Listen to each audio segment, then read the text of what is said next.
మకర రాశి వారికి ఫిబ్రవరి మాసంలో ఏ విధమైన ఫలితాలు వస్తున్నాయో చూసుకుంటే, ప్రధానమైనటువంటి బలాలు మళ్ళా మీ సామ్రాజ్యం మీకు వచ్చేటువంటి రోజులు, మరలా మీ బలం పెరిగేటువంటి రోజులు, మరలా మీరు చక్రవర్తులు అయ్యేటువంటి రోజులు. ఏంటంటే ఇంత హైప్ ఇస్తున్నారు అంటే, నిజానికి షష్టకుజుడు పంచమ గురుడు అసలు ఈ రెండు గ్రహాలు చాలు. ఎందుకంటే గురువు పంచమ స్థాన స్థితిలో ఉన్నప్పుడు వక్రించి చాలా ఇబ్బందికరమైనటువంటి ఫలితాలు జూలై నుండి వచ్చాయి. తర్వాత కుజుడు స్తంభించడం వల్ల కూడా వ్యతిరేక ఫలితాలు వచ్చాయి. ఇప్పుడు ఆ రెండు గ్రహాలు మరలా తిరిగి పూర్తిగా మీకు అనుకూలించేటువంటి స్థానాల్లోకి వెళ్ళిపోయినప్పుడు వెనక్కి తిరిగి చూసుకొని అవసరంలా. గురుడు కుజుడు రెండు గ్రహాలు చాలు. ఇక మిగతా గ్రహాలను కనుక చూసుకుంటే బుధుడు కూడా అనుకూలంగా ఉన్నారు. అంటే ఇక్కడే మీకు 60% శుభ ఫలితాలు కనబడుతూ ఉన్నాయి. కాబట్టి మకర రాశి వారికి ఈ ఫిబ్రవరి అంతా కూడా చాలా యోగ్యమైనటువంటి మాసంగా చెప్పవచ్చును.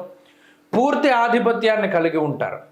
గత 2-3 నెలలుగా ఏదైనా ఆరోగ్యం ఇబ్బంది పెట్టినా, వైవాహిక జీవితం ఇబ్బంది పెట్టినా, కుటుంబ జీవితం ఇబ్బంది పెట్టినా, స్నేహితులు ఇబ్బంది పెట్టినా, శత్రువులు ఇబ్బంది పెట్టినా, పై అధికారులు, తోటి ఉద్యోగస్తులు, తోబుట్టువులు ఎవ్వరు మిమ్మల్ని ఇబ్బంది పెట్టినా, కష్టపెట్టినా, బాధ పెట్టినా తిరిగి మళ్ళా వాళ్ళే మీ యొక్క మంచితనాన్నో, మీ యొక్క క్రమశిక్షణనో, మీ గొప్పతనాన్నో, మీ స్కిల్నో, మీ టాలెంట్నో ఏదో ఒకటి మీలో ఉన్నదాన్ని గుర్తించి తిరిగి మరలా వారు మీ దగ్గరికి చేరడం, నచ్చినటువంటి వ్యక్తులతోటి సంభాషించడం, నచ్చిన వ్యక్తుల్ని వివాహం చేసుకోవడం, వివాహాది శుభ కార్యక్రమాలు జరగడం, తీర్థయాత్రలు, బంధుమిత్రులతోటి కాలక్షేపం చేస్తూ ఉండడం, అలాగే ప్రత్యేకించి ఆర్థికపరమైనటువంటి ఇబ్బందులు ఏవైతే నమ్మి మోసపోయినటువంటి సందర్భాలు ఉన్నాయో, పలానా వాళ్ళకి డబ్బు ఇచ్చాం ఇంకా రావట్లా, పలానా వాళ్ళకి ల్యాండ్ అమ్మాం ఆ ల్యాండ్ డిస్ప్యూట్లో ఉన్నది, లేదా ఇల్లు అమ్మాలి అమ్ముడవట్లా, ఇంట్లోకి ఎవరు అద్దెకి రావట్లా, లేదు మనం ఏదైనా కొనాలి కుదరట్లా, మన ఆభరణాలు తాకట్లో ఉన్నాయి విడిపించుకోవాలి కుదరట్లా, ఇలా ఏదైతే మీరు అనుకుంటారో ఇవన్నీ కూడా ఆయా డిస్ప్యూట్స్ నుండి బయటపడుతూ ఉంటాయి. అలాగే ఇల్లు కొనుక్కోవాలి, ఇల్లు కట్టుకోవాలి, వాహనం కొనుక్కోవాలి, ఇలాంటివి ఏవైతే కోరికలు ఉంటాయో వాటిని సాకారం చేసుకునేటువంటి రోజులు ఈ ఫిబ్రవరి నెలలో ఉండేటువంటి రోజులు. చాలా ఆనందదాయకమైనటువంటి సమయం ఉంటుంది. వృత్తి ఉద్యోగాల్లో ఎదుగుదల ఉంటుంది, ఆర్థికపరమైనటువంటి స్వేచ్ఛ ఉంటుంది, అలాగే కుటుంబపరమైనటువంటి ఆరోగ్యం ఉంటుంది, మానసికంగా, శారీరకంగా, ఆర్థికంగా మూడిట్లోనూ కూడా ఎదుగుదల కనిపించేటువంటి మాసం ఈ మాసం.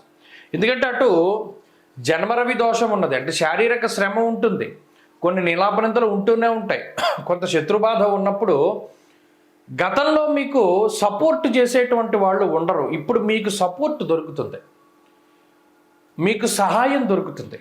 ఒంటరిని నేను అని భావన పోతుంది.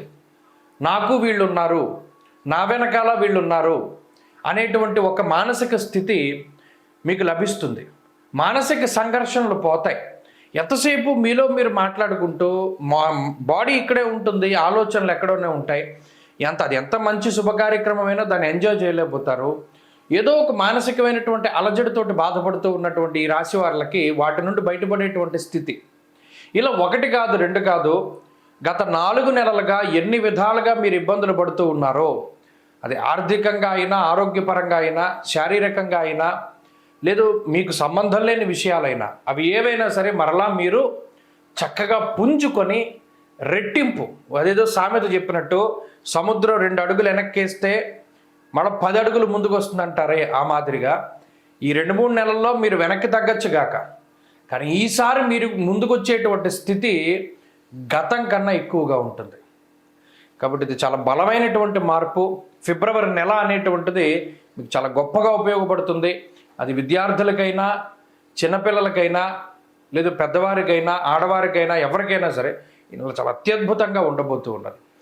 కాబట్టి ఈ మాసంలో శని త్రయోదశులు వదిలిపెట్టకుండా, మాస శివరాత్రి వదిలిపెట్టకుండా, కాలాష్టమి వదిలిపెట్టకుండా, ఆరుద్ర కృత్తిక నక్షత్రాలు వదిలిపెట్టకుండా ఈ చెప్పినటువంటి రోజుల్లో ఈశ్వరారాధన ఎక్కువగా చేయండి.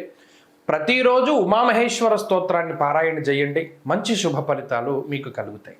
స్వస్తి.